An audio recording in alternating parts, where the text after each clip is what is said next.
Hey, what's up, everyone? It's HBCU game day. We got to check in with my man down in Jackson. He has things under control as always from the Pregame show. It's my man Neely. What's happening, partner? How you doing down there, man?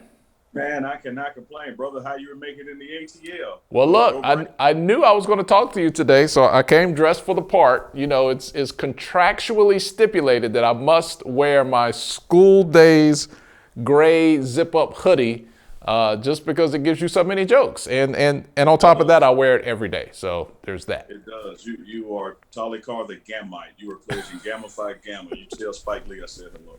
I just pull the hoodie up, right?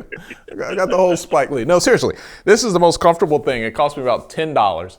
I wear it every day. I'm sure my wife hates it. I'm sure our viewers hate it. They're probably tired of seeing it, but I'm old. I'm stuck in my ways. So there we go. All right, let's get. It will come as no surprise to your audience that it costs $10. I'm cheap, man. All right, let's get to what people really want to hear, which is not about my life. You had a chance to talk with Coach Deion Sanders, Coach Prime this week. He won't be coaching. He's still on the mend from the toe surgery. The Hall of Fame toe is giving him some problems, and he's getting some much-needed rest. Not a lot of people have heard from him. He's stayed out of the spotlight. He's letting Coach Harrell lead the team and be the voice and be the face, but a lot of people out there definitely care about Coach Sanders and how he's doing. So let us know, Neely, how did he sound? How was he holding up? Spirits are high. You know, he's a can-do guy. It's going to take much more than some doctor-ordered rest to get his spirits down. He is following those doctor's orders and staying off that foot as best as he can, getting some much-needed rest so he can heal properly. So his spirits are high, man. He would clearly much rather be out there practicing on the sidelines for the games, but he understands to be here for the long haul. He's got to go through this process and trust that process. Any thoughts? Did he tip his hat at all about when he might come back? He didn't. He didn't express it one way or the other. Just said he's taking it, one day at a time and doing those necessary things.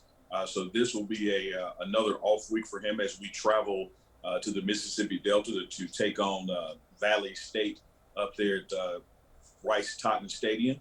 So he's going to remain back here in Jackson. He was able to watch the game that we took on with Bethune-Cookman, so we discussed that. So he's going to take another week off and try to get up to speed and stay in touch with the team and doing all those things he can do from home as he rests and heals up. Well, look, he's still the head coach. All those are his sons and his kids, figuratively, but literally he has two sons on the team who had really good games last week. Shiloh looked like Deion Jr. out there when he got that interception and nearly turned it into a pick six with the moves that he made. And Shadura had a great game.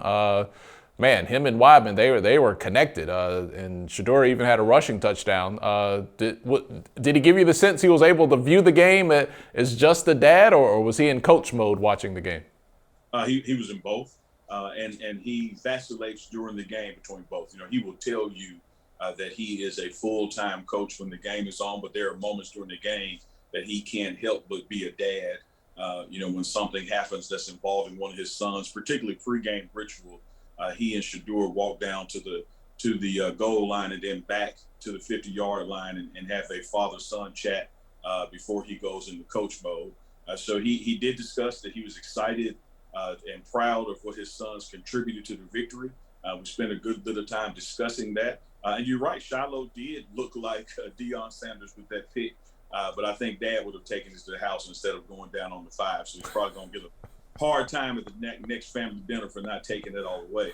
But, interestingly enough, Tolly, as bad as our defense has been this season, the game against Bethune-Cookman produced our first interception, and we had a multiple interception game.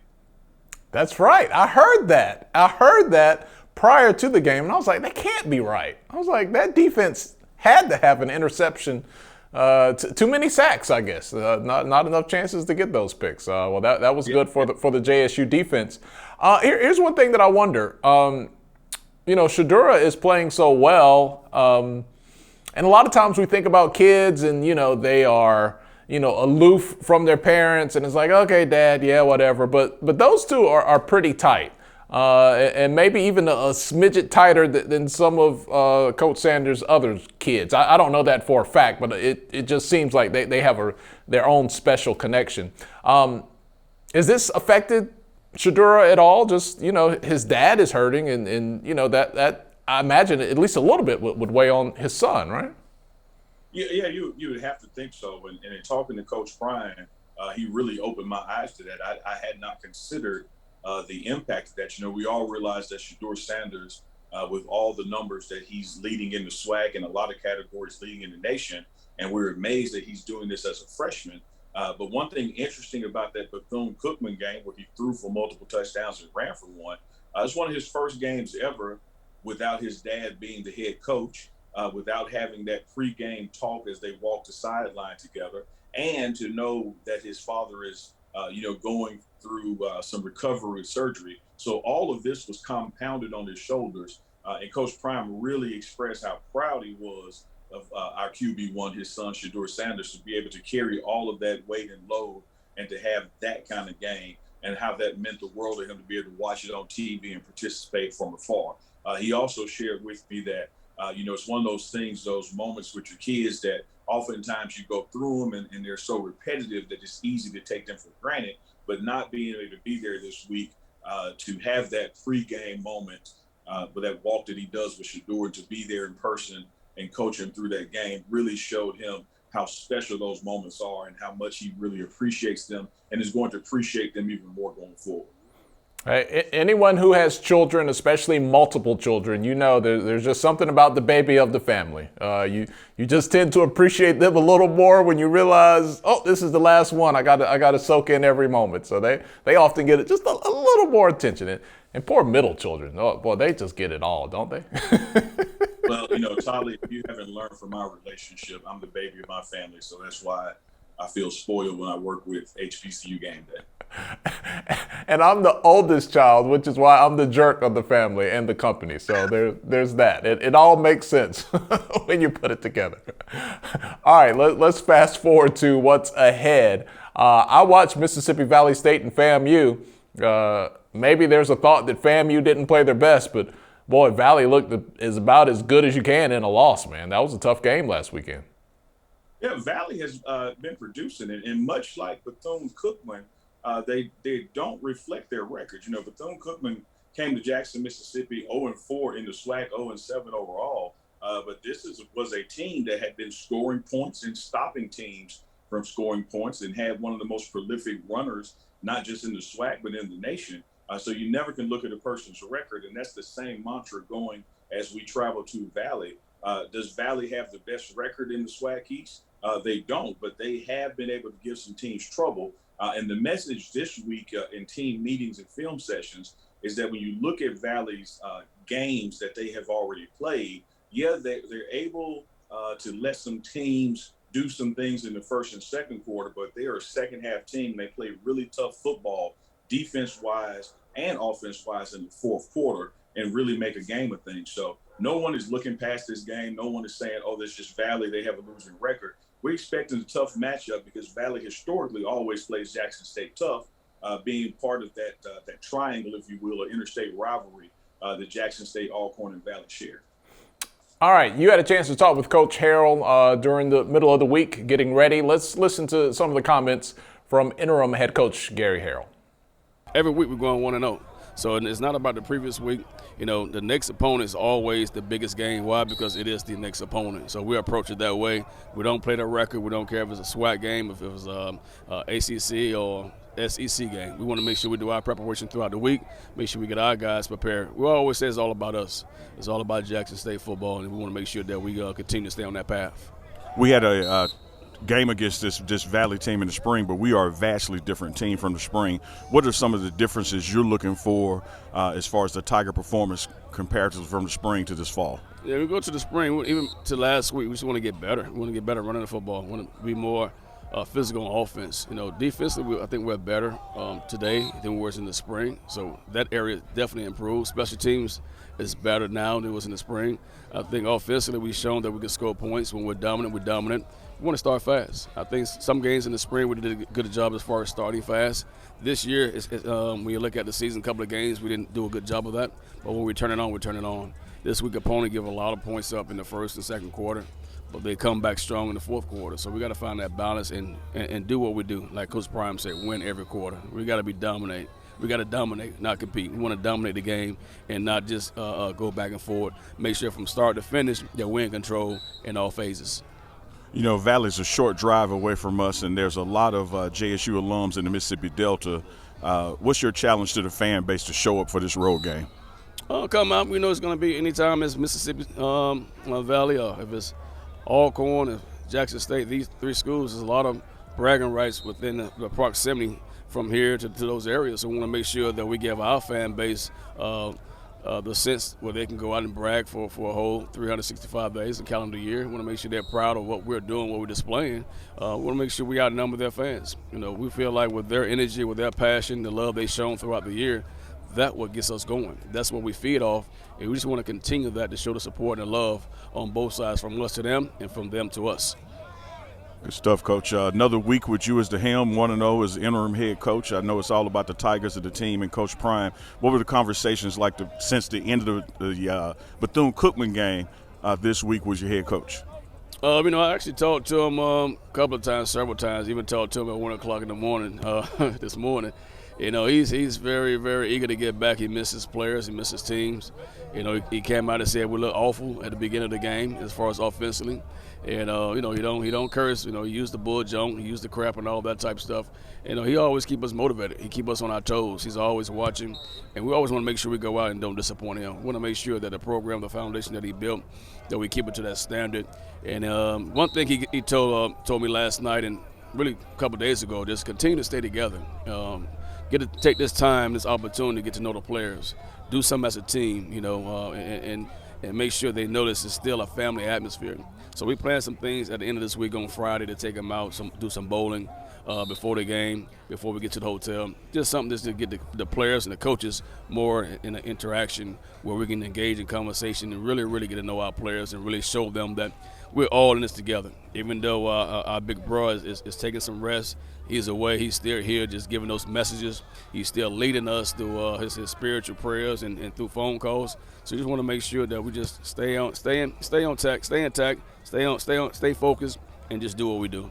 Neely, Coach Harrell has just seemed calm, cool, collected. There's not a lot of pressure on him. Obviously, Deion Sanders is going to take all the spotlight there at Jackson State. He just kind of has to keep it in the middle of the road for a couple of weeks. But seeing everything that the rest of us don't see because of your access, how has Coach Harrell been taking over as interim head coach the last couple of weeks? One of the things that comes to mind when you rewind nearly a year ago now, a full calendar year ago, Coach Flea, as he's affectionately called, was Coach Prime's first hire. His first announce is that, he was going to be joining the staff. And from that time, I often refer to Coach Harrell as the consigliere in the room to the Don. He has been Don Prime's right-hand man operations-wise and helping with a lot of logistics. And one of those things that has come to bear is that, Coach Flea is that guy on the staff that has been a head coach. He's played HBCU ball at Howard and later became head coach at his alma mater at Howard. So he knows what it takes. He knows how to deal with the media, how to keep a team together, how to lean on assistant coaches and those kind of things as these weeks and days go on as you prepare for practice. So when you hear him talk, you're hearing a head coach talk. You're hearing a guy that has been there, done that. And more importantly, you're hearing a guy that Coach Prime absolutely trusts. This staff is built with a lot of professionals that have played and coached on various levels of professional and college football. But one thing they have in common is next man up, just like with the team. So anyone on that staff is capable of leading his team. But Coach Flea is who Coach Prime tapped, and you can see why that trust and that bond is there, because he is not easily rattled. He is taking it all in one day at a time, and he just reminds himself, WWPD, what would Prime do? Hey, get a bracelet with that. Have you been able to gain a sense or any intel on what drew Coach Harrell to Coach Sanders' radar to hire him? They didn't have like a history prior to this, right?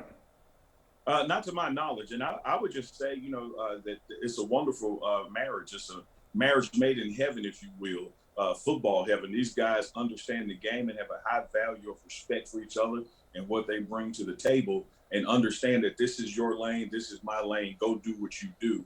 And so Coach Harrell, as running backs coach, is able to step up and serve as interim head coach. And you hear in his conversation that he has talked to Coach Prime throughout the week, but is by no means being micromanaged, because there's that trust level there. And so he's doing what he knows how to do from his experience of being a head coach at the HBCU. He knows how to run the team and get a team ready for game day.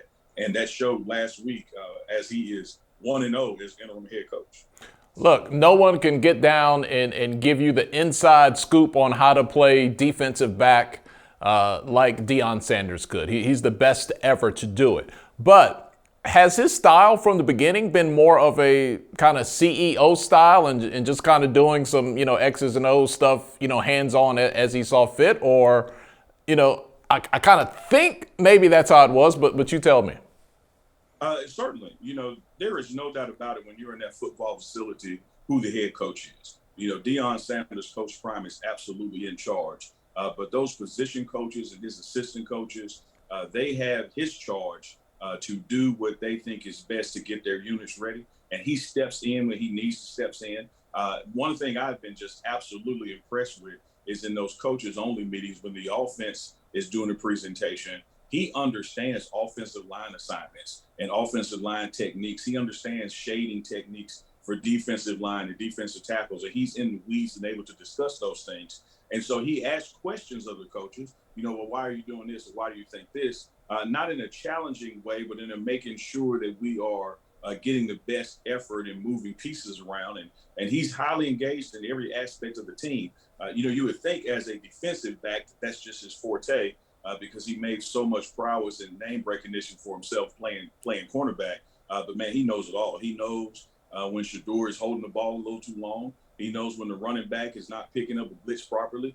He is truly engaged in every aspect of this game. But as a CEO, Dennis Thurman runs the defense. He's not getting heavily involved in the minutia of it, but he is involved when things ain't going right.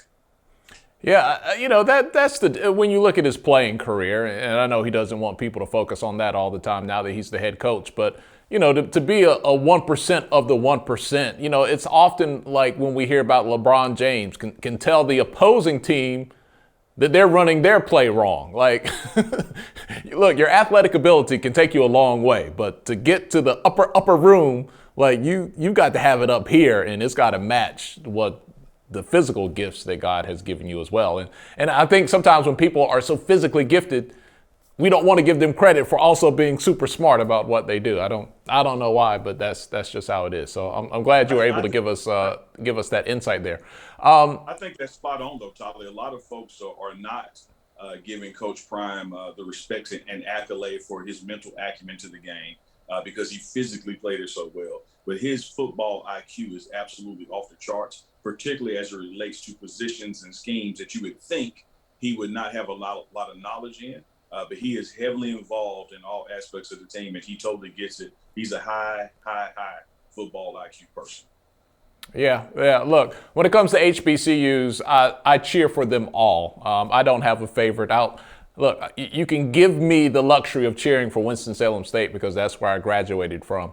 But when it comes to the national conversations, I'm for everyone. And I, too, am a little annoyed when people talk about Coach Sanders and maybe he should go here and go there. That conversation is fine. But when the rebuttal is, well, he can only recruit. He'd be a good recruiter. But, I'm like, the dude knows football, man. Like, come on, get. He knows how to manage and get the best out of people.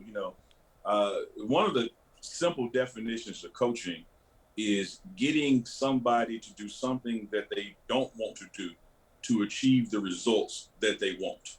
because at some point everybody wants to be a champion, but how are you motivated to prepare and do the grind to become a champion? And it takes a coach and a motivator and a manager, and he is all those things. He knows how to put people in the spots that they're best suited for, how to get out of their way and let them do their job, but he also knows how to step in and fix stuff when it goes wrong. Because he will tell you when something is bull junk, as he calls it. One of his favorite words, yes. I need a little coaching, Neely. I really want to be 190 pounds, and I really don't want to stop eating donuts. So that's kind of where I am. Well, I can give you a lot of advice in life, Tyler, but as you look into my eyes, I don't think you want to know my advice on donuts, because I'm going to say get the chocolate covered, not put them back.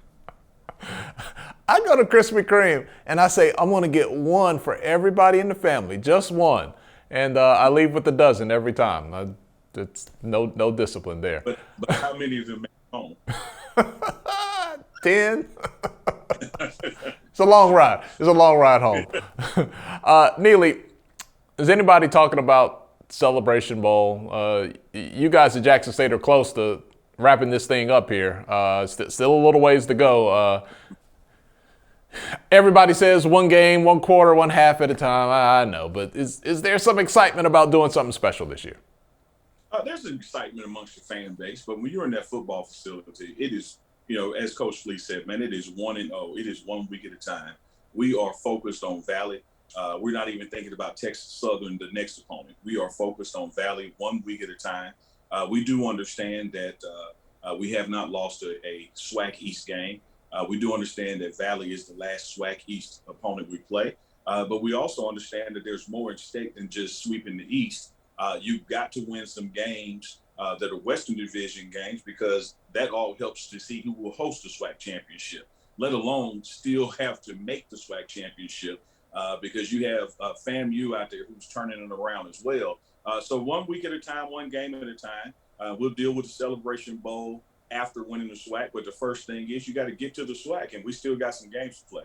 And this week we travel to Valley to play a tough interstate rival that's going to be up for this game. We have a big target on our back. Coach Dancy at Valley is a Jackson State guy, and he and Coach Prime established a good relationship from a professional and personal standpoint at SWAC Media Day. But when it's time to play that game, both squads want to win, and the Tigers are doing everything they can to prepare to get out of a W. Then we'll start thinking about Texas Southern and those subsequent 2 games left in the season after that, which could ultimately get us to the SWAC championship and then the ultimate Celebration Bowl. But you got to go through It'll-Be-No, Mississippi first. Yeah, I know all the Alcorn fans have already cussed me out in the comments because I just put JSU in the Celebration Bowl, didn't I? Look, there could potentially, and I'm asking you, Neely. I'm not asking you to speak as the football team here. I'm asking you, my homeboy. Right. There could potentially be 2 JSU ASU games at the end of the year, man. I root for interesting. Again, I like all the schools, but boy, I wouldn't be mad about seeing that a couple times in a row. Well, I tell you this, when the realignment for the SWAC happened, and we were in the East and Alcorn was in the West, in that fan base, in that barbershop talk, everyone knew then, hey, we could actually now play Alcorn for the SWAC championship. And what you have to factor in, because we typically play them the last game of the year, those 2 games could be back-to-back. Alcorn, as it stands, is undefeated in the SWAC. Prairie View is undefeated in the SWAC. They have to face each other before we would face Alcorn. But you are right, Tyler. It is in the realm of mathematical possibility, even if not probability at the time. It is possible that the week after Jackson State plays Alcorn in Jackson, we could be playing Alcorn again for the SWAC championship.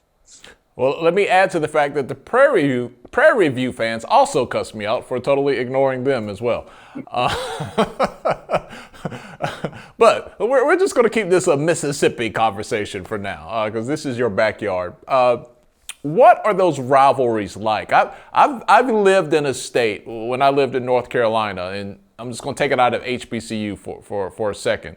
There was NC State, UNC, Duke. And depending on the sport, depending on the era, it wasn't always a 3-way equal rivalry. Sometimes there had to be a little brother in the mix, and then there was the two big brothers kind of fighting it out.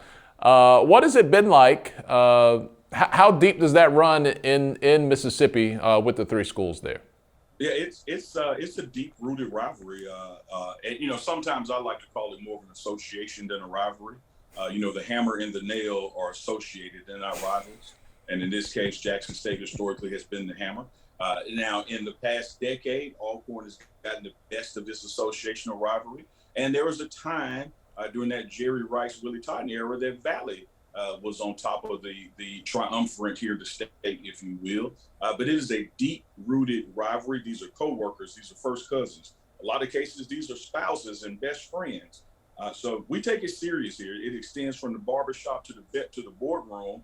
I almost said bedroom, so I guess it could be in the bedroom if it's spouses. But House divided, yeah. It is deep-rooted. A lot of bragging rights are at stake. And so we're reaching that stretch in the schedule, where we play Valley, and then before the month of November is out, we play Alcorn. And as you mentioned, could potentially be playing Alcorn twice. Could be playing them back-to-back. Sorry to the Prairie View folks, but we're talking Mississippi HBCU, and we realize that Prairie View is very much still in it. And at some point in November, Alcorn and Prairie View do face each other. Yeah, it's these last few weeks, man, in all the conferences are, every year it's always go time when you get this close. But I don't know, man. Maybe it's just because we missed that really full season last year with COVID and people were kind of playing, some people weren't playing, but it's exciting races across the board there, man. So I'm really, really looking forward to it. Neely, we always appreciate it, brother. Your partner in crime has left you, man. He's hanging out at the World Series. Did he offer you, tickets, a leftover nacho, anything, Charles Bishop? I got no love from Charles Chuck, not the dog Bishop, not an offer to come tend the game, not even an offer for donuts from you. So both of you guys have been leaving me stranded out here. I don't get to go to the World Series. I don't get Krispy Kreme donuts when you're picking them up for the fan. Well, here in Atlanta, the World Series will be here this weekend, I think. I know they're playing game 2 right now as you and I talk.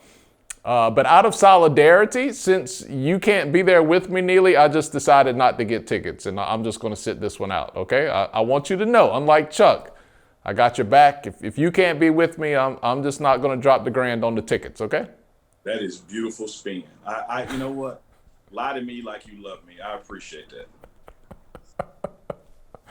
I tried, man. I guess you see through me. You see through the heart of me, Baxter.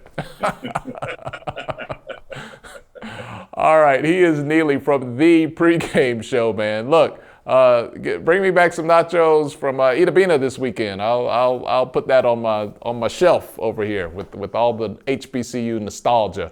It'll have a special place, Neely. We have some mosquitoes up in the Delta that are about the size of some of your nostalgia back there. So maybe we'll bring one of those for you to mount out of that Mississippi Delta, bring you a mosquito. Take it to the taxidermist first, okay? then send it my way. All right, we're gonna get out of here. We're off the rails. We'll talk next week, and we could be. Could we be discussing a super upset in the SWAC? I know you won't let that come off your lips, but whichever way it goes, we'll talk about it next week. All right. Next week it is, bro.